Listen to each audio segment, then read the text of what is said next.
friends, நான் உங்க யாகத். நான் ஒரு price action trader, stock market technical analyst with 90% accuracy. என்னோட டெக்னிக்கெல்லாம் நீங்கள் லேர்ன் பண்ணிக்கணும் அப்படின்னா மறக்காம சேனலை சப்ஸ்கிரைப் பண்ணி அந்த பெல் ஐக்கனை கிளிக் பண்ணி ஆல்ல வச்சுக்கோங்க. அது ஃப்ரீ ஆஃப் காஸ்ட் தான். நம்ம சேனலில் ஸ்டாக் மார்க்கெட்னா என்ன, அதுலேருந்து எப்படி ஏர்ன் பண்ணுறது, price action tradingனா என்ன, அதை எப்படி யூஸ் பண்ணுறது அப்படின்னு வீடியோ போட்டுட்டு இருக்கோம். மறக்காம அதை செக் பண்ணி பாருங்க. உங்களுக்கு டெய்லி ஸ்டாக் மார்க்கெட் ரிலேட்டடான update and intraday swing trading calls எல்லாம் வேணும்னா டெலகிராம் குரூப்பில் ஜாயின் பண்ணிக்கோங்க.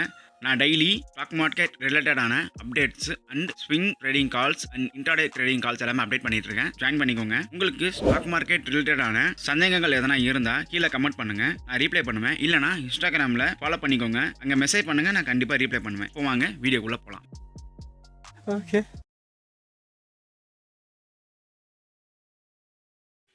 ஃபர்ஸ்ட் நம்ம நிஃப்டி பற்றி பார்ப்போம். நிஃப்டி பார்த்தீங்கன்னா நான் லாஸ்ட் வீக்கே சொன்ன மாதிரி ஒரு டோஜி ஃபார்ம் ஆகிருக்கு. கண்டிப்பாக கேப் டவுன் ஆகும் அப்படின்னு சொல்லியிருந்தேன். அதே மாதிரி கேப் டவுன் ஆகிருக்கு. நான் லோவர் டைம் ஃப்ரேமில் மாற்றி காட்டுற பாருங்கள். இப்போ 1 ஹவர் டைம் ஃப்ரேமில் மாற்றுறேன், 15 மினிட்ஸ் டைம் ஃப்ரேமில் மாற்றுற பாருங்கள். கரெக்டாக நான் சொன்னேன் அந்த ட்ரெண்ட் லைன் கீழே க்ளோஸ் வச்சுருந்தேன்னா அதுக்கப்புறம் மார்க்கெட் மேலேயே போகாது அப்படின்னு சொல்லியிருந்தேன். அதுக்கேற்ற மாதிரியே க்ளோஸ் வச்சுது. அதுக்கப்புறம் ஃபுல்லாக மார்க்கெட் கீழே தான்.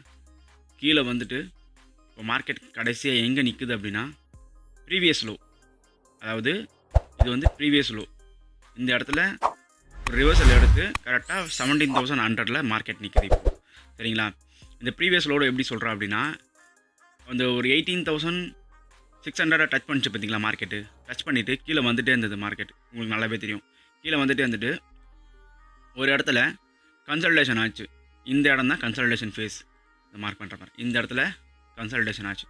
கன்சல்டேஷன் ஆகி இப்போது மார்க்கெட் இந்த ப்ரீவியஸ் சப்போர்ட் இருக்குல்ல, இந்த ப்ரீவியஸ் சப்போர்ட் அகெயின் இந்த இடத்த பிரேக் பண்ணி வீடியோ போட்டிருந்தேன். இந்த இடத்த பிரேக் பண்ணி ரிவர்ஸ் ஆகும் அப்படின்னு ஒரு வீடியோ போட்டிருந்தேன். நான் அந்த வீடியோ செக் பண்ணி பாருங்கள், லிங்க் டிஸ்கிரிப்ஷனில் இருக்குது. அகெயின் இந்த சப்போர்ட் எடுத்து கரெக்டாக இந்த சப்போர்ட் லைனை அகெயின் ரிவர்ஸ் ஆகிருக்குன்னு பாருங்கள். இதை மார்க் பண்ணுறேன். எஸ், கரெக்டாக இந்த இடத்த சப்போர்ட் எடுத்து அகெயின் ரிவர்ஸ் ஆகிருக்கு. இப்போ மார்க்கெட் நாளைக்கு எப்படி இருக்கும் அப்படின்னு பார்த்தீங்கன்னா, என்ன தான் சப்போர்ட் எடுத்து ரிவர்ஸ் ஆகிருந்தாலும் டியூ டு பட்ஜெட் மீட்டிங் வரப்போதில்லை. February 1 பட்ஜெட் மீட்டிங் வரப்போகுது. ஸோ அதனால தான் மார்க்கெட் இவ்வளோ வாலட்டைலாக இருக்குது. பட்ஜெட் மீட்டிங் கண்டிப்பாக பாசிட்டிவாக தான் இருக்கும் அப்படின்னு நாங்கள் நம்புகிறோம். பார்ப்போம் எப்படி என்ன சொல்கிறாங்க அப்படின்னு. ஸோ பட்ஜெட் மீட்டிங்கால் FIS வந்து கண்டிப்பாக செல் பண்ணிக்கிட்டே இருக்காங்க. DAS என்ன தான் பை பண்ணாலும் FIS செல் பண்ணிக்கிட்டே இருக்காங்க. ஒரு ஹியூஜ் குவான்டிட்டியில் செல் பண்ணிகிட்டு இருக்காங்க. ஒரு நாளைக்கு அப்படியே கிட்டத்தட்ட ஒரு 4,000 crores, 5,000 crores, 6,000 crores அப்படின்னு செல் பண்ணிகிட்டு இருக்காங்க FIS. DASஆல் ரொம்ப எவ்வளோ தான் அவங்க செல் பண்ணணும் அதுக்கேற்ற மாதிரி பை பண்ண முடியல. பட் ஈவன் தோ கரெக்டாக 25th அன்னைக்கு ஒரு ரிவர்சல் கொடுத்தது, நல்ல க்ரீன் கேண்டில் கொடுத்தது. பட் அந்த நாள் நீங்கள் லோவர் டைம் ஃப்ரேம் மாற்றி பார்த்தீங்கன்னா என்ன தான் ரிவர்சல் கொடுத்தாலும் இங்கே பாருங்கள், இந்த ஒரே ஒரு கேண்டில் மட்டும் தான் கரெக்டாக 9 to 10 மணி வரைக்கும் தான் நல்ல ஒரு புல்லிஷ் மூமெண்ட் இருந்தது. அதுக்கப்புறம் பாருங்கள் ஒரு பியரிஷ் மூமெண்ட். தென் மார்க்கெட் மேலே போச்சு. பட் ஈவன் தோ மார்க்கெட் மேலே போனாலும் இந்த கேண்டிலோட விக்ஸை பாருங்கள். இந்த விக்ஸ் பாருங்கள், ஈவன் தோ இந்த கேண்டிலில் செல்லிங் ப்ரெஷர் இருக்குது. செல்லிங் ப்ரெஷர் இருக்கவோ தான் மறாத நாள் மார்க்கெட் கீழே விழுந்தது. கேப் டவுன் ஆகிட்டு அகெயின் ப்ரீவியஸ் சப்போர்ட் எடுத்து அகெயின் மார்க்கெட் மேலே போச்சு. பட் இந்த இடத்துல நான் வெள்ளிக்கிழமை நல்லா இருந்தது மார்க்கெட் மார்னிங் ஓப்பன் ஆகும்போதே கேப் அப் ஒரு 100 points கிட்ட ஓப்பன் ஆச்சு. பட் அந்த இடத்துல ஒரு கன்சல்டேஷன் ஆச்சு. கேப் அப் ஆகிட்டு சர்சல் மேலே போல் ஒரு கன்சல்டேஷன் ஆச்சு. எப்போவுமே கேப் அப் ஆகிட்டு ஒரு இன்டிசிஷனில் இருக்குது அப்படின்னா மார்க்கெட் நீங்கள் கண்டிப்பாக மார்க்கெட் ஹோல்ட் பண்ணணும், ட்ரேட் பண்ணக்கூடாது. அந்த இடத்துல ஹோல்ட் பண்ணி இந்த லைன் இருக்குது பார்த்தீங்களா, இந்த ப்ரீவியஸ் ஐ இருக்குல்ல, இந்த ப்ரீவியஸ் ஐயை பிரேக் ஆகி மேலே க்ளோஸ் வச்சுது அப்படின்னா நீங்கள் ட்ரேட் எடுக்கலாம். பிரேக் ஆகி மேலே க்ளோஸ் வைக்கும், அப்போ நீங்கள் ட்ரேட் எடுக்கலாம். இல்லை அப்படின்னா இந்த ப்ரீவியஸ் ஐ இருக்குல்ல, இந்த ப்ரீவியஸ் ஐயை பிரேக் டவுன் ஆகும். கரெக்டாக ஒரு இன்சைடர் கேண்டில் ஃபார்ம் ஆகிருக்கா. இங்கே பாருங்கள், ஒரு இன்சைடர் கேண்டில் ஃபார்ம் ஆகி இந்த கேண்டில் க்ளோஸ் ஆகி கீழே வந்துச்சு. இதுக்கப்புறம் மார்க்கெட் கீழே தான் இருக்கும். இதுதான் வெள்ளிக்கிழமையான முடிவு. இப்போது நாளைக்கு மார்க்கெட் எப்படி இருக்கும் அப்படின்னு பார்ப்போம். ஸோ நீங்கள் என்ன தான் பை ட்ரெண்டில் மார்க்கெட் இருந்தாலும், நான் சொல்கிறது வந்து பை ட்ரெண்டுன்றது ஒரு லாங் பொசிஷன். ஒரு 2 months 3 months நான் சொல்கிறேன். பட்ஜெட் மீட்டிங் நல்லா வந்ததுன்னா கண்டிப்பாக ஒரு மூவ் இருக்கும். அந்த மூவ் கண்டிப்பாக ஒரு 1,000 to 2,000 point கிட்ட மார்க்கெட்டை மேலே கொண்டு போவோம். பட் இப்போது கரண்ட் மார்க்கெட் எப்படி இருக்குன்னா கிளியரான டவுன் ட்ரெண்டில் தான் இருக்குது. ஸோ ப்ரைஸ் ஆக்ஷன் மெத்தடில் நிறைய மெத்தட் இருக்குது. இதில் வந்து எனக்கு கரெக்டான பேட்டர்ன் தெரியல. பட் இதில் வந்து நம்ம இன்னொரு மெத்தட் யூஸ் பண்ணலாம். அதுதான் Fibonacci retracement method. So Fibonacci retracement எப்படி யூஸ் பண்ணணும் அப்படின்னு நான் தனியாக ஒரு வீடியோ போடுறேன். ஸோ கரெக்டாக ப்ரீவியஸ் லோவிலேருந்து ஒரு நிமிஷம் டெலிட் பண்ணிட்டேன். ப்ரீவியஸ் லோன்லேருந்து மார்க் பண்ணி கரெக்டாக ஐ இருக்குல்ல, இப்போ ஆல் டைம் ஹை இருக்குல்ல, அந்த ஐயை கிளிக் பண்ணி பார்த்தோம் அப்படின்னா கரெக்டாக 78 அந்த இடத்துல வந்து ரீட்ரேஸ்மெண்ட் கொடுத்துருக்கு. ஸோ 78 அந்த இடத்துல ரீட்ரேஸ்மெண்ட் கொடுத்துருக்கிறதுனால இது ஒரு நல்ல மூவாக தான் இருக்கும். கண்டிப்பாக வெயிட் பண்ணி பார்ப்போம். பட் இது ஒரு நல்ல மூவாக இல்லை, மார்க்கெட் வந்து அக்செப்ட் பண்ணிக்கல பட்ஜெட்டை வந்து அப்படின்னா அது வெயிட் பண்ணுங்கள். கண்டிப்பாக வெயிட் பண்ணுங்கள். 1ஆம் தேதி பட்ஜெட் வருது, February 1ஆம் தேதி பட்ஜெட் வருது. வெயிட் பண்ணுங்கள். இந்த ப்ரீவியஸ் லோ இருக்குல்ல 16,400, இந்த ப்ரீவியஸ் லோ இருக்குல்ல, இந்த லோவை க்ளோஸ் வச்சுது அப்படின்னா மார்க்கெட் அதுக்கப்புறம் கண்டிப்பாக டவுன் ட்ரெண்ட் தான். நீங்கள் எழுதி வச்சிங்க. அதுக்கப்புறம் மார்க்கெட் கண்டிப்பாக டவுன் ட்ரெண்ட் தான். இதுக்கப்புறம் மார்க்கெட் கீழே வரதுக்கு வாய்ப்புகள் நிறைய இருக்குது. வந்துட்டு இந்த இடத்த டச் ஆகிட்டு அகைன் ஒரு ரீட்ரெஸ் கொடுக்குறதுக்கு வாய்ப்புகள் நிறைய இருக்குது. வெயிட் பண்ணி ட்ரேட் பண்ணுங்கள். நாளைக்கு கண்டிப்பாக ஒரு கேப் டவுனில் தான் இருக்கும் மார்க்கெட்டு. கண்டிப்பாக கேப் டவுன் ஓப்பன் ஆகும். கேப் டவுனில் ஓப்பன் ஆகிட்டு இந்த இடத்த ப்ரீவியஸ் சப்போர்ட் இருக்குல்ல, ஆல்ரெடி 2 கேண்டில் சப்போர்ட் எடுத்துருக்கு. 2 கேண்டில் நிறைய கேண்டில் சப்போர்ட் எடுத்துருக்கு. அந்த கேண்டில் சப்போர்ட் எடுத்து அகைன் மார்க்கெட் மேலே போகும். இல்லை அப்படின்னா இது கீழே அகைன் க்ளோஸ் வச்சுதுன்னா இந்த 17,600 இருக்குது, 17,700 இருக்குல்ல, அந்த கேண்டில் சப்போர்ட் எடுக்கிறதுக்கு வாய்ப்பு இருக்குது. இந்த 2 இடத்துல சப்போர்ட் எடுக்கிறதுக்கு வாய்ப்புகள் நிறைய இருக்குது. இல்லை இந்த சப்போர்ட் ஜோனை வந்து பிரேக் ஆகிடுச்சு அப்படின்னா மார்க்கெட் கீழே வந்துட்டு இந்த இடத்துல சப்போர்ட் எடுக்கும். இந்த 3 சப்போர்ட் தான் இருக்குது மார்க்கெட்டுக்கு இப்போதைக்கு வந்து. இப்போ இந்த 3 சப்போர்ட் தான் இருக்குது. இல்லை இந்த சப்போர்ட் எதுவுமே எடுக்கலை அப்படின்னா கண்டிப்பாக இந்த இடத்துல ஒரு க்ளோஸ் வச்சுட்டு மார்க்கெட் கீழே தான் போகும். கரெக்டாக இந்த இடத்துல ஒரு கேண்டில் வரும், அதுக்கப்புறம் ஒரு இன்சைடல் கேண்டில் வரும், தென் ஒரு கேண்டில், அவ்வளோதான். மார்க்கெட் சர்றன்னு கீழே போயிட்டே இருக்கும். ஸோ பார்த்து ட்ரேட் பண்ணுங்கள். நாளைக்கு ஒரு ரிவர்சல் கொடுத்தது அப்படின்னா ஒரு நல்ல மூவாக இருக்கும். கண்டிப்பாக ஒரு நல்ல மூவாக இருக்கும். அதுக்கேற்ற மாதிரி பார்த்து நாளைக்கு ட்ரேட் பண்ணிக்கங்க. இதுதான் நிஃப்டியோட full analysis. Next bank Nifty பற்றி பார்ப்போம். பேங்க் நிஃப்டி பார்த்தீங்கன்னா ஒரு இண்டிசிஷனில் இருக்குது. நீங்கள் கிளியராக பார்க்கலாம். இங்கே பாருங்கள், ஒரு பீரிஷ்னஸ், அப்புறம் வந்து புல்லிஷ், அப்புறம் ஒரு பேரிஷ். நீங்கள் வீக்லி டைம் ஃப்ரேம் மாற்றி பார்த்தீங்கன்னா க்ளீனாக தெரியும். இது ஒரு இண்டிசிஷனில் இருக்கா, நான் சொன்னேன் இல்லையா. கேண்டில் பாருங்கள், டோஜி ஃபார்ம் ஆயிருக்கு, ஒரு இண்டிசிஷனில் இருக்குது. மார்க்கெட் நாளைக்கு எப்படி ஓப்பன் ஆகும் அப்படின்னா, ஆல்ரெடி வெள்ளிக்கிழமை ஒரு நல்ல செல்லிங் ப்ரெஷர் இருந்திருக்கு மார்க்கெட்டில். ஏன்னா மார்னிங் நல்ல பையிங் ப்ரெஷர் இருந்தது. அதுக்கப்புறம் ஒரு நல்ல செல்லிங் ப்ரெஷர், கிட்டத்தட்ட 7,000 crores கிட்ட வந்து செல் பண்ணியிருக்காங்க எஃப்ஐஎஸ். முன்னாடியே சொன்ன மாதிரி கிட்டத்தட்ட இந்த மார்க்கெட் நாளைக்கு எப்படி ஓப்பன் ஆகும் அப்படின்னா கண்டிப்பாக கேப் டவுனில் தான் ஓப்பன் ஆகும். பேங்க் நிஃப்டியை பொறுத்த வரைக்கும் கேப் டவுனில் தான் ஓப்பன் ஆகும். நிஃப்டியை பொறுத்த வரைக்கும் கேப் டவுனில் தான் ஓப்பன் ஆகும். எங்கே கேப் டவுனில் ஓப்பன் ஆகும் மேக்ஸிமம் அப்படின்னா இந்த இடத்துல கேப் டவுன் ஓப்பன் ஆகும். கேப் டவுன் ஓப்பன் ஆகிட்டு இந்த ப்ரீவியஸ் சப்போர்ட் இருக்குல்ல 36,200 இல்லை 36,300ன்னு வச்சுங்க. 36,300லேருந்து 35,600 இந்த 2 இடத்துல ஏதாவது ஒரு இடத்துல சப்போர்ட் கண்டிப்பாக எடுக்கும். பேங்க் நிஃப்டி சப்போர்ட் எடுத்து மார்க்கெட் ஒரு மூவ் கொடுக்கும். கண்டிப்பாக வெயிட் பண்ணி பாருங்கள். இன்கேஸ் நான் முன்னாடியே சொன்ன நிஃப்டியில் சொன்ன மாதிரி 16,000 கீழே க்ளோஸ் ஆச்சுன்னா, 16,400 கீழே க்ளோஸ் ஆச்சுன்னா கண்டிப்பாக டவுன் ட்ரெண்டில் தான் இருக்குன்னு சொல்லியிருந்தேன். அதே மாதிரி 34,300 கீழே க்ளோஸ் ஆச்சுன்னா கண்டிப்பாக டவுன் ட்ரெண்டில் தான். பேங்க் நிஃப்டியும் டவுன் ட்ரெண்டில் தான் இருக்கும். அது பட்ஜெட்டை பொறுத்து இருக்குது. பட்ஜெட் வரைக்கும் என்னை பொறுத்த வரைக்கும் பட்ஜெட் வரைக்கும் நீங்கள் கொஞ்சம் வெயிட் பண்ணி ட்ரேட் பண்ணுறது ரொம்ப ரொம்ப நல்லது.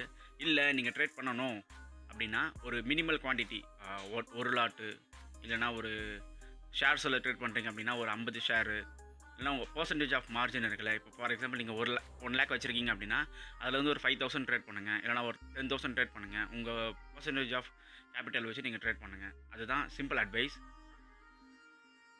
இதுதான் பேங்க் நிஃப்டியோட அனாலிசிஸ். இப்போ நம்ம சில ஸ்டாக்ஸை பற்றி பார்ப்போம். ஃபஸ்ட்டு ஸ்டாக் என்னென்னா லோரஸ் லேப்ஸ். இது நல்ல ஒரு பை ட்ரெண்டில் தான் இருந்தது. பாருங்கள், கிட்டத்தட்ட ஒரு நல்ல பை ட்ரெண்ட் இருந்தது ஆஃப்டர் கோவிட். ஏன்னா கோவிடுக்கு அப்புறம் நிறைய லேப்ஸ் தான் வந்து நல்ல ஒரு பையிங் மூமெண்டம் இருந்தது. ஹெல்த் கேர் செக்டர் தான் அவ்வளோ பையிங் மூமெண்டம் இருந்தது. அதே மாதிரி இதுவும் அப்படி தான் இருந்தது. கிட்டத்தட்ட 580 அந்த இடத்துல ஒரு ரீட்ரேஸ்மெண்ட் கொடுத்தது. இதுக்கப்புறம் போதும் அப்படின்னு ஒரு ரீட்ரேஸ்மெண்ட் கொடுத்தது. இது எப்படி ரீட்ரேஸ்மெண்ட் அப்படின்னா இந்த இடத்த பிரேக் ஆகி ஒரு ரீட்ரேஸ்மெண்ட் டச் ஆகிட்டு இந்த இடத்துல அகெயின் சப்போர்ட் எடுத்துருக்கு. இந்த இடத்துல அகெயின் சப்போர்ட், அகெயின் இந்த ஏரியா சப்போர்ட், அகெயின் இந்த ஏரியாவில் கிட்ட பிரேக் ஆகியிருக்கு. கரெக்டாக ஒரு நல்ல ஒரு ரெட் கேண்டில் நீங்கள் பார்க்கலாம் பிரேக் ஆகியிருக்கு அப்படின்னு. சரிங்களா, இந்த இடத்துல பிரேக் ஆகி மார்க்கெட் கீழே வந்துட்டு ப்ரீவியஸ் சப்போர்ட்டை ரெசிஸ்டண்ட்டாக ஆக்ட் பண்ணி கீழே வந்திருக்கு மார்க்கெட். நீங்கள் பார்க்கலாம், இதுதான் ப்ரைஸ் ஆக்ஷனோட மேஜிக். க்ளீனாக பார்த்துட்டு கீழே வந்தீங்க அப்படின்னா இந்த இடத்துல அகெயின் ஒரு சப்போர்ட் ஃபார்ம் ஆகிருக்கு. இந்த இடத்துல ஒரு அகெயின் சப்போர்ட் ஃபார்ம் ஆகிருக்கு. ஒரு நல்ல green colour candle, bullish engulfing அப்படின்னு சொல்லுவாங்க இந்த கேண்டில் பேர். புல்லிஷ் என்கல்ஃபிங்கோட கேண்டில் எப்படி ஃபார்ம் ஆகும் அப்படின்னா, டவுன் ட்ரெண்டில் இருக்கணும், ஸ்டாக் வந்து டவுன் ட்ரெண்டில் இருக்கணும், ஒரு ரெட் கலர் கேண்டில் வரணும், அதுக்கப்புறம் ஒரு அகெயின் ஒரு ரெட் கலர் கேண்டில் வரணும், இன்டிசிஷன் கேண்டிலாக இருக்கணும். அது இன்டிசிஷன் கேண்டில்லேருந்து ஒரு நல்ல க்ரீன் கலர் கேண்டில் வந்தால் அது வந்து அக்செப்டபிள் புல்லிஷ் என்கல்ஃபிங் அப்படின்னு சொல்லுவாங்க. இந்த கேண்டிலும் அப்படி தான் ஃபார்ம் ஆகிருக்கு. ஃபார்ம் ஆகிட்டு அகெயின் மேலே போயிட்டு ஒரு செல்லிங் ப்ரெஷர், இந்த இடத்துல ஒரு செல்லிங் ப்ரெஷர் வந்து அகெயின் மார்க்கெட் கீழே வந்து ஒரு இன்டிசிஷனில் இருந்துட்டு அகெயின் திரும்பி இதே மாதிரி ஒரு புல்லிஷ் என்கல்ஃபிங் பேட்டர்ன் ஃபார்ம் ஆகிருக்கு. இது வந்து ஒரு நல்ல ஷார்ட் டேர்ம் ட்ரேடாக இருக்கலாம். ஏன்னா இங்கே ஒரு நல்ல புல்லிஷ் என்கல்ஃபிங் பேட்டர்ன் ஃபார்ம் ஆகிருக்கு. முன்னாடியும் அதே மாதிரி தான் ஒரு பேட்டர்ன் ஃபார்ம் ஆகிருக்கு.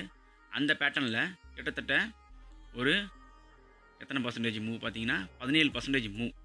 சரிங்களா, கிட்டத்தட்ட 17% மூவ். அதே மாதிரி ஆல்ரெடி இதுலேயும் ஒரு 17% மூவ் நம்ம எக்ஸ்பெக்ட் பண்ணலாம். இந்த ப்ரீவியஸ் ரெசிஸ்டன்ட் கிட்ட நம்ம எக்ஸ்பெக்ட் பண்ணலாம். 16% கிட்ட மூவ் இருக்குது இன்னும் இந்த ஸ்டாக்கில். ஸோ கரெக்டாக பார்த்து என்ட்ரி பண்ணுங்கள் நாளைக்கு. இல்லை அப்படின்னா அட்லீஸ்ட் 550 இந்த இடத்துல நான் ட்ரா பண்ணுறேன். 550 அந்த இடத்துல ஒரு ரெசிஸ்டன்ட் ஆக்ட் ஆகிறதுக்கு நல்ல வாய்ப்பு இருக்குது. ஸோ இதுதான் இந்த லாரா ஸ்லாபோட டெக்னிக்கல் அனாலிசிஸ். நெக்ஸ்ட்டு நம்ம ஐஆர்சிடிசி பார்த்தீங்கன்னா நல்லா தான் இருந்தது. அதுக்கப்புறம் அந்த ஸ்டாக் ஸ்ப்ளிட்டுன்னு ஒன்று பண்ணாங்க ஐஆர்சிடிசியில். ஸ்டாக் ஸ்ப்ளிட் அப்படின்னா ஒரு ஸ்டாக் இருக்கும், அந்த ஸ்டாக்கை வந்து 2ஆக பிரிப்பாங்க, இல்லை 3ஆக பிரிப்பாங்க, இல்லை 4ஆக பிரிப்பாங்க. ஏன் அப்படின்னா அந்த ஸ்டாக்கோட வேல்யூ வந்து கம்மியாகும். அப்போது ரீட்டைல் இன்வெஸ்டர் வந்து நிறைய பேர் பை பண்ணுவாங்க. இதோட டீட்டெயில் அனாலிசிஸ் வீடியோ நான் கூடிய சீக்கிரம் என்னோடய சேனலில் போடுறேன், மறக்காமல் சப்ஸ்கிரைப் பண்ணிக்கோங்க. ஸ்டாக் ஸ்ப்ளிட் பண்ணாங்க. அப்போ அந்த நேரத்தில் டவுன்ஃப்ளால் இருந்தது. அக்டோபர் 20 ஸ்டாக் ஸ்ப்ளிட் பண்ணாங்க. அப்போது ஒரு டவுன்ஃப்ளால் இருந்தது. அப்படி டவுன்ஃப்ளால் இருந்துட்டு இந்த இடத்துல ஒரு சப்போர்ட் எடுத்தது. கரெக்டாக அக்டோபர் 29 இந்த இடத்த ப்ரீவியஸ் சப்போர்ட் இருக்குது பார்த்தீங்களா, பாருங்க. இந்த ப்ரீவியஸ் சப்போர்ட்டை ஒரு சப்போர்ட்டாக எடுத்து ஒரு ட்ரையாங்கிள் பேட்டர்ன் ஃபார்ம் ஆகிருக்கு. இதுதான் ட்ரையாங்கிள் பேட்டர்ன். பையரும் செல்லரும் ரொம்ப ஈவனாக அடிச்சுக்கிறாங்க. யார் பை பண்ணுவா யார் செல் பண்ணுவா அப்படின்னு அடிச்சுக்கிறாங்க. இந்த இடத்துல ஒரு பிரேக் அவுட் கொடுத்தது ஸ்டாக்கு. நிறைய பேர் சொன்னாங்க இந்த இடத்துல வாங்குங்க அப்படின்னு. நான் எப்போவுமே ரெக்கமெண்ட் பண்ணுறது அதுதான். எப்போவுமே ஒரு இடத்துல பிரேக் அவுட் கொடுத்தது அப்படின்னா நீங்கள் 50% தான் இன்வெஸ்ட் பண்ணணும். நீங்கள் எடுத்துகிட்டு போய்ட்டு 1 லட்சம் இன்வெஸ்ட் பண்ணிட்டு டமால்னு மார்க்கெட் ரிவர்ஸ் ஆகிடுச்சுன்னா ஒன்றுமே பண்ண முடியாது. அதே மாதிரி தான் இந்த இடத்துல ஒரு நல்ல கேண்டில் கொடுத்தது, க்ரீன் கலர் கேண்டில். பட் எல்லாருமே பை பண்ணாங்க. என்னாச்சுன்னு பாருங்கள். இந்த இடத்துல கரெக்டாக ஒரு ரெசிஸ்டன்ட் ஃபார்ம் ஆகிட்டு அகெயின் வந்து மார்க்கெட் கீழே வந்துச்சு. கீழே வந்துட்டு திரும்பி ப்ரீவியஸ் சப்போர்ட் எடுத்துருக்கு. ப்ரீவியஸ் சப்போர்ட் எடுத்து வெள்ளிக்கிழமை பார்த்தீங்கன்னா ஒரு நல்ல க்ரீன் கலர் கேண்டில் கொடுத்துருக்கு. இப்போது நீங்கள் இந்த ஸ்டாக்கில் எங்கே என்ட்ரி பண்ணணும் அப்படின்னா, இதுக்கப்புறம் இந்த ட்ரெண்ட் லைன் இருக்குல்ல, இந்த ட்ரெண்ட் லைன் பிரேக் ஆகிட்டு மார்க்கெட் ஒரு க்ரீன் கலர் கேண்டில் க்ளோஸ் வைக்கும். அந்த கேண்டில் வந்து 1 hour 4 hour + 1 day இந்த மாதிரி கன்சிடர் பண்ணுங்கள். 15 minutes கேண்டில்லாம் எடுத்து இந்த ஸ்டாக்கில் ட்ரேட் பண்ணாதீங்க. ஏன்னா இது வந்து ஒரு லாங் பொசிஷன் ஸ்டாக்கு. சரிங்களா, 15 minutes கேண்டில் வச்சுலாம் இந்த ஸ்டாக்கில் ட்ரேட் பண்ணாதீங்க. 1 hour or 4 hours இல்லை 1 day மேக்ஸிமம் இந்த இடத்துல ஒரு க்ளோஸ் வைக்கும். அப்போ நீங்கள் ஒரு என்ட்ரி கொடுத்தீங்க அப்படின்னா ஃபஸ்ட்டு டார்கெட் இது ப்ரீவியஸ் ரெசிஸ்டன்ட் இருக்குல்ல, இதை வச்சுக்கலாம் மினிமல் டார்கெட்டாக. அதுக்கப்புறம் ஸ்டாக் என்ன ஆகும்னா இந்த ப்ரீவியஸ் ரெசிஸ்டன்ட் இருக்குல்ல, இந்த பிரேக் ஆகி அகெயின் ஒரு சப்போர்ட் எடுக்கும். சப்போர்ட் எடுத்து ஒரு கேண்டில் ஃபார்ம் ஆகும். அப்போது ஒரு மூவ் கொடுத்ததுன்னா அதுக்கப்புறம் மேலே தான் ஸ்டாக், ஃபுல்லாக மேலே தான். நீங்கள் அடுத்த டார்கெட் வந்து ஸ்ட்ரைட்டாக இங்கே தான் வைக்கலாம். நீங்கள் 1200 அப்படின்னு வச்சுக்கலாம். ஏன்னா அதுக்கு நடுவில் எங்கேயுமே ரெசிஸ்டன்ட் கிடையாது. ஸ்ட்ரைட்டாக 1200 தான் போவோம். அந்த இடத்துல ஒரு ரீட்ரேஸ்மெண்ட் இருக்கிறதுக்கு வாய்ப்புகள் நிறைய இருக்குது. சரிங்களா, நெக்ஸ்ட்டு நம்ம என்ன ஸ்டாக் பற்றி பார்க்க போகிறோன்னா Dalmia Bharat public limited stocks வந்து எப்போவுமே ஸ்டாக் மார்க்கெட்டில் நீங்கள் லிஸ்ட் பண்ண முடியாது. பப்ளிக் லிமிடெட் ஸ்டாக்ஸ் மட்டும் தான் லிஸ்ட் பண்ண முடியும். அதோட டீட்டெயில் அனாலிசிஸ் வீடியோ வந்துகிட்டே இருக்குது. கொஞ்சம் வெயிட் பண்ணுங்கள். ஏன்னா எல்லாம் ப்ரிப்பேர் பண்ணி பக்காவாக ஒரு செட் ஆஃப் வீடியோஸ் வந்து நான் போடணும் அப்படின்னு இருக்கேன். அதனால தான் பக்காவாக ரெடி பண்ணிகிட்டு இருக்கேன். கொஞ்சம் வெயிட் பண்ணுங்கள். டால்மியா பாரத்தில் ஒரு நல்ல ஒரு டவுன் ட்ரெண்ட் இருந்துருக்கு பாருங்கள். அப் ட்ரெண்ட் இருந்துட்டு கிட்டத்தட்ட ஆஃப்டர் கொரோனா பீரியட்னு நினைக்கிறேன். ஆமாம், செப்டம்பர் 2021 செப்டம்பர் 2021 ஒரு டவுன் ட்ரெண்ட் ஸ்டார்ட் ஆகி கிட்டத்தட்ட 30% கிட்ட கீழே விழுந்திருக்கு ஸ்டாக்கு. கீழே விழுந்துட்டு ஒரு ஃபாலிங் வேஜ் மாதிரி ஃபார்ம் ஆகிருக்கு. இந்த இடத்துல பார்த்தீங்கன்னா ப்ரீவியஸ் சப்போர்ட் எடுத்துருக்குல்ல, இந்த இடத்துல பாருங்கள் ஒரு புல்லிஷ் என்கல்ஃபிங் பேட்டர்ன் வந்து ஃபார்ம் ஆகிருக்கு. புல்லிஷ் என்கல்ஃபிங் கேண்டல்ஸ்டிக் பேட்டர்ன் வந்து ஃபார்ம் ஆகிருக்கு. ஃபார்ம் ஆகிட்டு இந்த ப்ரீவியஸ் ரெசிஸ்டன்ட் டச் ஆகிருக்கா, டச் ஆகிருக்கு. ப்ரீவியஸ் ரெசிஸ்டன்ட் டச் ஆகிருக்கு. அதே மாதிரி இப்போ ப்ரீவியஸ் ரெசிஸ்டன்ட் டச் ஆகி பியரிஷ் என்கல்ஃபிங் பேட்டர்ன் ஃபார்ம் ஆகி கீழே வந்திருக்கு மார்க்கெட். அகெயின் இந்த இடத்துல இப்போ ஒரு புல்லிஷ் என்கல்ஃபிங் பேட்டர்ன் ஸ்டார்ட் ஆகிருக்கு. ஸோ இதனால் நான் என்ன சொல்கிறேன்னா, இதுக்கப்புறம் ஒரு நல்ல மூவ் இருக்கும். அப் டு ஒரு 13% வரைக்கும் நீங்கள் ஷார்ட் டேர்ம் ட்ரேட் பண்ணலாம். இந்த ஸ்டாக்கில் நீங்கள் எங்கே என்ட்ரி பண்ணணும், எங்கே எக்ஸிட் பண்ணணும் எல்லாமே என்னோடய டெலகிராம் சேனலில் அப்லோட் பண்ணுவேன். மறக்காமல் அந்த சேனலில் ஜாயின் பண்ணிக்கோங்க. லிங்க் டிஸ்கிரிப்ஷனில் இருக்குது. அப்புறம் உங்களுக்கு ஏதாவது சந்தேகங்கள் எதனா இருந்ததுன்னா மறக்காமல் கமெண்ட் செக்ஷனில் கமெண்ட் பண்ணுங்கள்.